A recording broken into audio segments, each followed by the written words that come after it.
Comme ce sont des personnes qui sont moins considérées dans l'échelle sociale, Oui. on peut se permettre d'utiliser des pesticides, des trucs qui les rendent malades. Toi, parce que tu as des capitaux, tu vas pouvoir acheter une concession, raser tout et faire travailler les gens avec des salaires le plus bas possible pour te vendre ta voiture qui te permet de sauver la planète. Les gars, venez, on se réunit Ouais. tous, on fait un Z-Event et ça y est, C'est vrai. Z-Event et puis c'est fini. Oui. Non, non. Qu'est-ce que t'évoques l'écologie décoloniale? Salut, je m'appelle Jade et je me pose beaucoup de questions dans un monde où tout semble partir en vrille. Ma solution, c'est l'action. C'est créer des projets sur la transition écologique. Alors souvent, lorsque je me sens trop affectée par l'actualité, je pars à la rencontre de celles et ceux qui m'inspirent. Ça peut être des artistes, des voyageurs, des créateurs, des créatrices de contenu, des politiques ou encore des sportifs. Donc, comme un voyage, je vous embarque avec moi dans les rencontres qui me font grandir et réfléchir. Allez. Salut Vince. Salut Jade, ça va? Oui, ça va et toi? Bah écoute, ça va bien, tranquille. Écoute, aujourd'hui, on fait une mini-interview parce que ça fait très longtemps que je voulais échanger avec toi. Tu t'appelles Vince Kanté sur les réseaux sociaux, mais normalement, Je m'appelle tu t'appelles Vincent. Ouais, effectivement, rien à voir, mais c'est parce que tous mes potes m'ont toujours appelé Vince. Donc quand j'ai fait de la radio à l'époque, Oui. c'est resté Vince. On m'a dit, ouais, il faut un pseudonyme en radio, parce que c'était un peu la mode des animateurs qui avaient des pseudonymes, tu vois. Oui. Jacques Esbag, ça s'appelait Arthur, rien à voir. Ah oui. Et moi, tout le monde disait, ouais, prends un truc qui a rien à voir. Et puis moi, je disais, me cassez pas la tête avec vos histoires. Je me suis appelé Vince et c'était bon. Sur LinkedIn, tu es fondateur de Limite, tu es aussi producteur, réalisateur, conférencier, tu es journaliste militant et DJ. Ouais. Alors tu as fait un petit rébut, j'ai vu sur LinkedIn. C'est que ce rébut, il date en plus. Ouais, hein. c'est ce que je me suis dit, mais on va l'actualiser. Mais je veux voir si moi, ce que j'ai lu correspond à aujourd'hui. Tu dis que tu es belge, tu es d'origine sénégalaise, tu es français, tu fais de la radio, de la vidéo, Ouais. de la musique. Tu as fait des études, tu as participé à des manifestations. Oui, ça C'est beaucoup, ça ouais, ça beaucoup, Ok. ouais. Ouais, enfin j'ai fait des études, ouais, mais il y a un petit Je sais casque, pas, ouais. DJ. Ah, mais oui. Oui, mais Ouais, il n'y avait pas l'emoji de la platine, tu vois, donc vrai. j'aurais pu mettre le disque, mine de rien. J'avoue. Ensuite, tu dis que tu es sur les réseaux sociaux. Je pense que tu es sur l'ordinateur, donc sur YouTube, sur différents formats télé, radio, et ensuite dans des institutions. Dans les écoles. Dans les écoles. Ouais, j'étais beaucoup dans les écoles, faire Ah oui des conférences, faire la fête. Tout au début, quand mon travail était un peu plus ignorant, Oui. c'était beaucoup la fête dans les écoles, puis ça s'est transformé en projet concret de lutte contre le harcèlement dans les écoles, où on organisait des tournées rallye. Oui, Puis ça s'est transformé dans des conférences de vulgarisation scientifique. ok, Et je fais encore ça beaucoup. J'explique les limites planétaires trop bien. et les sociétés humaines chez les jeunes qui veulent un petit peu savoir à quelle sauce ils vont être mangés dans l'avenir, mais surtout quels sont les métiers de demain, qu'est-ce qu'ils peuvent déjà mettre en place comme projet. On adore, hein. Ouais, C'est trop chouette. Et puis aussi de redonner de l'espoir quand même. Oui, tu vois. évidemment. C'est Bah oui, important. c'est important. Aujourd'hui, tu es en Belgique.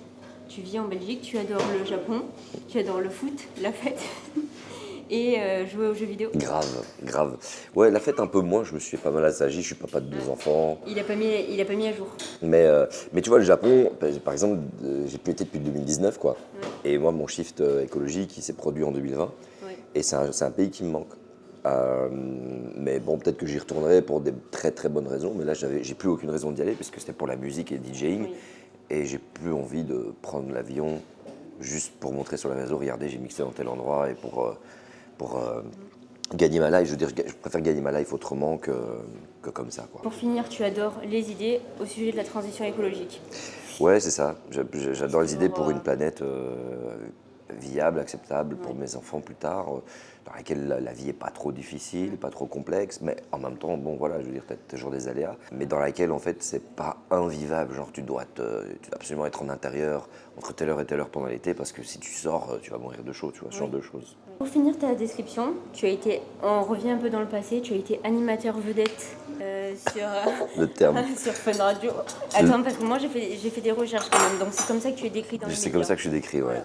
Donc Animateur sur vedette. Fun Radio, en Belgique et un peu aussi en France. Puis ensuite, tu as changé de radio. Et le Covid est arrivé, et la déclic. Tu as lu le rapport du GIEC, c'est le rapport intergouvernemental sur l'évolution du climat. Et ensuite, tu as regardé, visionné plusieurs vidéos, notamment celle de Valérie Masson-Delmotte, Jean Covici et Pablo Servigne.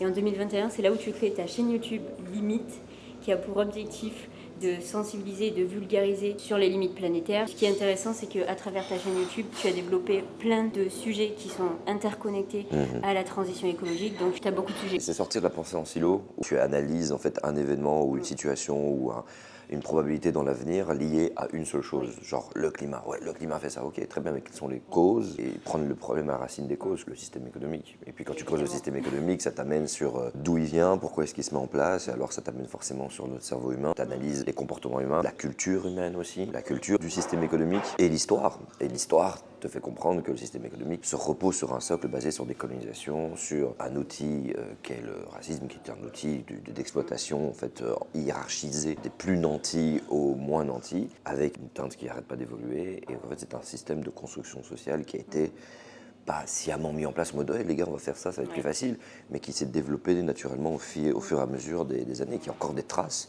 aujourd'hui dans notre société. Ce qui est intéressant de voir ici, c'est qu'on ne l'aborde pas quand on parle de transition écologique ou directement de climat. C'est pas les Très sujets rare. qu'on va d'abord aborder, alors qu'en fait c'est intrinsèquement lié. Ouais, ça crée beaucoup de dissonance même. Il y a plein de gens qui disent mais pourquoi, quel est le rapport, on comprend pas. Oui. Et même quand on met les mots, Oui. c'est très compliqué parce que beaucoup de gens se disent ouais mais c'est bien, suffit d'arrêter suffit de planter des arbres, suffit d'arrêter de déforester. Oui mais quand tu expliques que l'exploitation néocoloniale déforeste énormément, tu dis ouais mais pourquoi vous utilisez le terme néocolonial? Parce qu'en fait on exploite encore des endroits en fait où les élites qui ont été mises en place soit par l'Occident, soit par des entreprises qui ont financé les campagnes électorales. Je pense à Bolloré qui a financé la campagne électorale du président togolais pour avoir la concession du port de Lomé, ce genre de choses. Donc en fait, toutes ces entreprises néocoloniales, que ce soit pour la banane, il y a des histoires avec le chlordécone dans les Antilles, tu vois. Oui. Et comme ce sont des personnes qui sont moins considérées dans l'échelle sociale, on peut se permettre d'utiliser des pesticides, des trucs qui les rendent malades. Aujourd'hui, c'est démontré, études à l'appui. Moi, il y a des travaux que j'aime bien, Malcolm Ferdinand avec l'écologie décoloniale, il y a tous ces concepts-là qui ne sont pas encore suffisamment ancrés dans le discours écologique en termes généraux, qui est un discours plutôt élitiste comment dire, de personnes qui ont des moyens, des capacités financières pour effectuer une transition. C'est-à-dire, voilà, j'ai le bagage économique qui me permet de quitter mon taf pour faire du woofing ou pour faire un autre petit taf, je vulgarise, hein, pour faire un autre petit taf, parce que derrière ça, je sais que je suis déjà propriétaire, ou alors mes parents sont déjà propriétaires, qui permet de faciliter ce mécanisme-là. Mais par contre, la vraie réalité, c'est que des gens qui courent derrière leur fin du mois dans la survie sont incapables de se projeter dans... Ça veut pas dire qu'ils sont cons, hein, c'est pas du tout ça. Ça veut dire qu'ils sont incapables, parce qu'ils ont des priorités bien plus énormes que sont leurs enfants, de se projeter dans la fin de la planète, en fait, en quelque sorte, des grosses dérivations du système Terre, parce que leur vie est déjà en train de dériver. Et donc c'est très difficile de penser la planète quand soi-même, on a FAIM, quoi, on a faim. Ouais, et c'est fou parce que tu vois, on le voit en France, où on va dire à des moins aisés de faire plus de gestes, alors que finalement on pourrait dire d'eux qui sont déjà écolos parce qu'ils vivent de manière restreinte ou de manière... Énergivore, enfin oui, polluante. Juste pour répondre à leurs besoins primaires. C'est très drôle parce que quand tu vois ceux qui ont fait une transition écologique, avec tout le respect que je leur dois vraiment, j'en connais plein qui font du mieux, ils évoluent toujours en France ou en Belgique. Oui. Et surtout en Belgique, avec une empreinte carbone extrêmement plus excessive que quelqu'un qui, on va dire, utilise sa grosse voiture et son machin au bled, entre guillemets, au Sénégal, par exemple, tu vois. Ça veut dire qu'il n'a pas d'impact. Ça veut dire que les institutions, le monde dans lequel on est dans un hôtel ici, qui demande de renouveler perpétuellement son stock, c'est quand même ultra qualitatif, c'est-à-dire que si maintenant une machine tombe en panne, ça demande à un technicien de venir, etc. Et on n'a pas encore transitionné tout notre appareil de maintenance, de tout ce que nous avons. Et donc ici, juste le fait d'être venu dans cet hôtel fait que j'ai un bilan carbone qui représente la semaine peut-être d'un Galsen qui vit à Thiès ou à Saint-Louis, quoi. Alors revenons sur ma petite fin de Vas-y. description. Alors aujourd'hui, est-ce que tu te définis comme un militant en faveur de l'écologie radicale et combative? Ça dépend de sa définition. Oui, radical, oui, parce que je prends le problème à la racine. Et donc, à partir du moment où tu veux vraiment une écologie de fait, tu es obligé de remettre en question le système économique. Oui. Les schémas de pensée et surtout la culture émanant du système économique. Et je ne suis pas dans les histoires que c'est une bonne ou une mauvaise culture. Voilà, c'est pas ça. C'est de regarder aujourd'hui réellement, ok, quelle est la vocation d'une entreprise? C'est faire la croissance économique.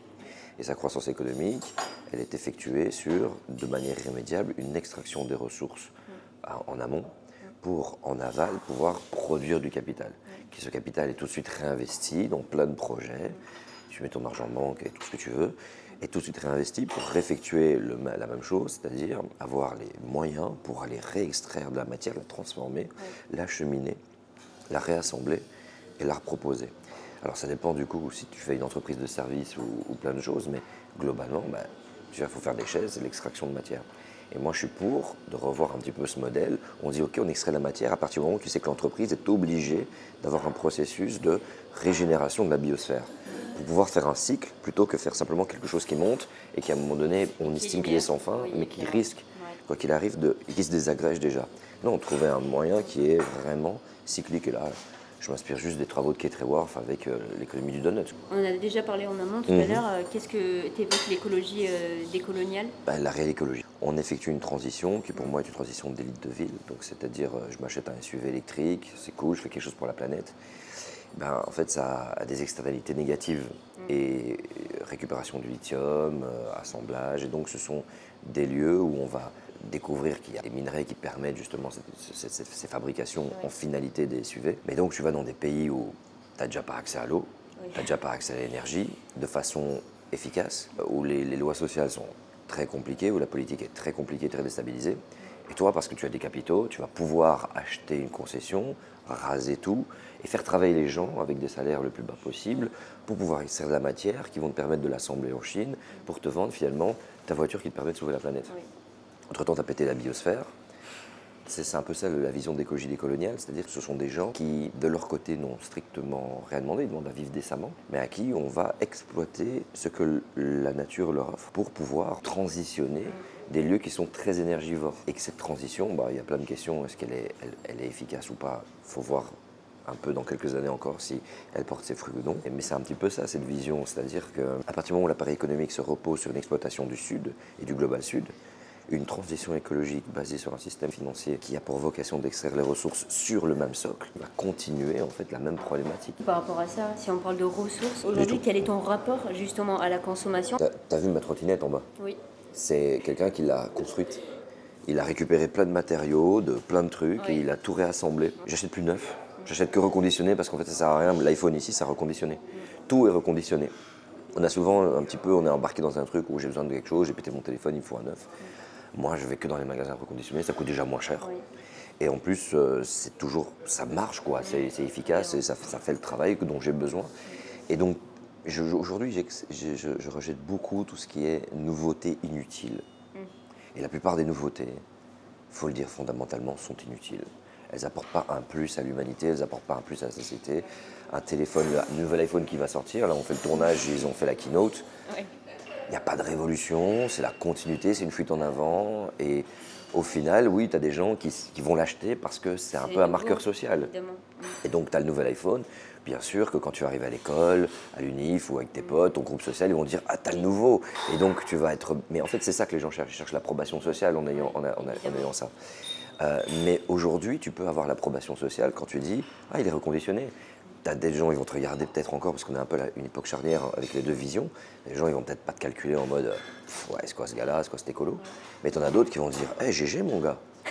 Et donc, tu as l'approbation sociale de personnes qui auront une autre culture de la consommation. Évidemment. Et en fait, c'est juste ça. Ça prend du temps, mais on va y arriver. Mais sinon, ouais, non, tout ce qui est marque. D'ailleurs, je me suis acheté des baskets Nike. Moi, j'étais fan des baskets Nike. Et mon fils, il est là, papa, toutes tes baskets là qui sont complètement. T'as pas envie une fois? Puis je le regarde et je me dis, waouh, la dernière fois que je me suis acheté des baskets neuves véridiques, c'était il y a 4 ans. Et je suis en train de réfléchir. Ouah, c'était il y a 4 ans. Tout ce que je portais, en fait, c'est des baskets de l'époque, tu vois. J'ai bien pris soin. Et je me dis, tu sais quoi, une fois, l'idée n'est pas d'interdire aux gens de consommer. L'idée, c'est de proposer aux personnes d'acheter à un moment donné quelque chose dont ils ont vraiment besoin. Et ce truc dont ils ont vraiment besoin, quand ils l'auront, ça va leur faire plus plaisir que rentrer dans une fuite en avant de « ça y est, j'ai mon salaire et je vais acheter un truc ». Et c'est ça un peu l'objectif. C'est pas interdire, c'est réduire. Ouais. Et réfléchir au mode de consommation aussi. Ouais, grave. Évidemment. Grave, et plus juger sur ce qu'on porte, quoi. Il y a plusieurs influenceurs aujourd'hui qui prônent une certaine activité ou qui font des placements de produits. Aujourd'hui, comment on devient un influenceur positif? Je suis personne pour vraiment te donner un argument là-dessus, même si on dit que je viens de quelque part. C'est-à-dire que chaque influenceur fait son chemin. T'en as qui vont défendre les animaux, t'en as qui vont défendre l'océan, et ils ont des causes qui sont importantes pour eux. Peut-être qu'ils font encore de la merde sur le côté, mais au moins il y a une cause qu'ils mettent en avant, et je crois que c'est sur ça qu'il faut essayer de se focaliser, que eux-mêmes, ils essaient de se focaliser le plus possible. Après, ce qui est compliqué, c'est qu'on est, voilà, je veux dire, on est dans un modèle économique et politico-économique X, Oui. qui est le capitalisme néolibéral. Donc en évoluant dedans, même si tu fais de l'écologie, tu évolues toujours dans le même truc avec les mêmes règles. Et ben c'est pareil pour les influenceurs. Ils évoluent dans des plateformes qui ont pour vocation de capturer le temps de cerveau disponible des personnes. Et donc comment? En maximisant sur l'efficacité des outils algorithmiques et IA pour te tenir le plus longtemps sur la plateforme, juste en fait pour l'utilitarisme à fond. C'est pour en fait faire en sorte que tu puisses produire, toi, être un producteur, de recevoir ces publicités, etc. Et puis montrer les chiffres, regardez, on a fait tel truc, et puis tu as plein de gens qui mettent leur pub là-dessus. On a remarqué que la consommation aujourd'hui, plus elle est courte, plus elle est dopaminienne, j'ai envie Oui, de dire. évidemment. La particularité, c'est que si tu es un influenceur qui évolue là-dedans, faut y aller, quoi, tu vois, pour vraiment être de l'autre côté. Je dirais, il faut doser un petit peu les deux.